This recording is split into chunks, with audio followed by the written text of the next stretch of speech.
Je parle la parole à Monsieur Morisot, vice-président de la Commission économie, industrie, innovation, nouvelles technologies et numérique, pour le rapport numéro 25. Monsieur Morisot, vous avez la parole. Merci, Monsieur le Président, mes chers collègues. Je suis heureux de présenter ce rapport, d'abord parce que je fais partie de ceux, comme vous, je le sais, pour qui la conquête de l'air et de l'espace fait non seulement rêver, mais inspire. Ensuite, parce qu'en ce jour qui vient de voir le décollage de Thomas Pesquet pour la Station spatiale internationale, ce rapport va lui aussi, et une fois de plus, emmener notre région dans l'espace grâce à votre politique, Monsieur le Président. Grâce à votre politique de reconquête industrielle et de soutien à nos entreprises, en l'occurrence celle du secteur aéronautique et spatial, pilier économique de notre région, leader en la matière. À titre d'exemple, le rover Perseverance, actuellement sur Mars, est équipé d'optiques fournies par l'entreprise vauclusienne Winlight, soutenue par la région. À la Seine-sur-Mer, la CNIM, qui fournit des pièces pour Ariane 6, comme à Fos-sur-Mer, le groupe ADF, qui travaille sur le bras cryotechnique de cette même fusée, sont également soutenus par la région. Enfin, je suis heureux parce que ce rapport devrait impacter très positivement l'économie régionale en général et celle de l'ouest de l'étang de Berre, dont je suis issu en particulier. Il s'agit de soutenir l'émergence et le développement de la nouvelle filière industrielle dirigeable à travers le programme Stratobus porté par Thales Alenia Space et ses principaux partenaires, l'ACNIM et Solution F, tout installés en région sud, respectivement à Cannes, La Seyne-sur-Mer et Venelle.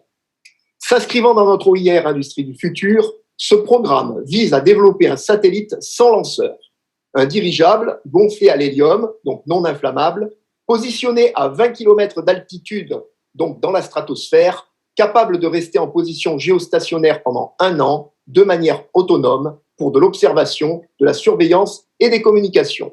Chaque année, il devra redescendre pour maintenance et mise à niveau technologique, chose impossible pour les satellites. Dans les prochains mois, le programme Stratobus sera transféré à une société de projet industriel dont l'implantation se fera également en région à Istres. La région est sollicitée par Thales Alenia Space pour prendre une participation au capital de cette société de projet à hauteur de 20 millions d'euros.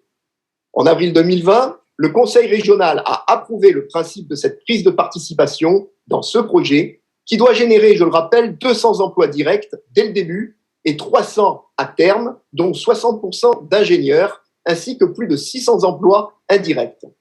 C'est dans ce contexte qu'il est demandé, premièrement, d'accorder une subvention de 3 millions d'euros en investissement à Thales Alenia Space pour financer des études et travaux de R&D complémentaires, et deuxièmement, d'approuver la signature d'un accord de partenariat précisant les modalités de coopération entre la région, la métropole AMP, l'ASEM Pôle Aéronautique Istres-Étang de Berre et Thales Alenia Space en vue d'implanter durablement le programme Stratobus sur notre territoire. Je vous remercie pour votre attention et à mon tour, très brièvement, je voulais vous dire un immense merci pour votre confiance, Monsieur le Président, pour ta confiance, mon cher Renaud. Merci également à Christian Estrosi pour avoir rendu possible cette fantastique aventure. Merci à Romain, Audrey, Marie pour notre parfaite synergie sur tous ces beaux dossiers portuaires, industriels et d'énergie renouvelable dont je me suis occupé avec passion et sans compter au cours de ce mandat. Bref, merci à toutes et à tous, chers collègues, pour ce mandat de bonheur au service de la plus belle région du monde. Merci Philippe, merci pour cet enthousiasme et ce travail. Je ne sais pas si on est la belle région du monde, mais je pense qu'on l'est. Bon, mais en tout cas, on l'a fait tous avec passion. Et c'est vrai qu'on voit vraiment ce projet des dirigeables Stratobus, avec tout ce que tu as raconté sur ce qui vient de se passer, montre bien que aujourd'hui on capitalise des efforts stratégiques où, pour la première fois, on arrive à battre soit l'Occitanie, soit la Nouvelle-Aquitaine sur des projets de dimension aéronautique. Merci à toi, Philippe. Philippe, tu as piloté tout ça à la région, et notamment sur le port où tu étais membre du conseil de surveillance du port, on siégeait ensemble. Et vraiment sur le port, le grand port autonome de Marseille, on a essayé de faire au mieux aussi pour ce redressement industriel.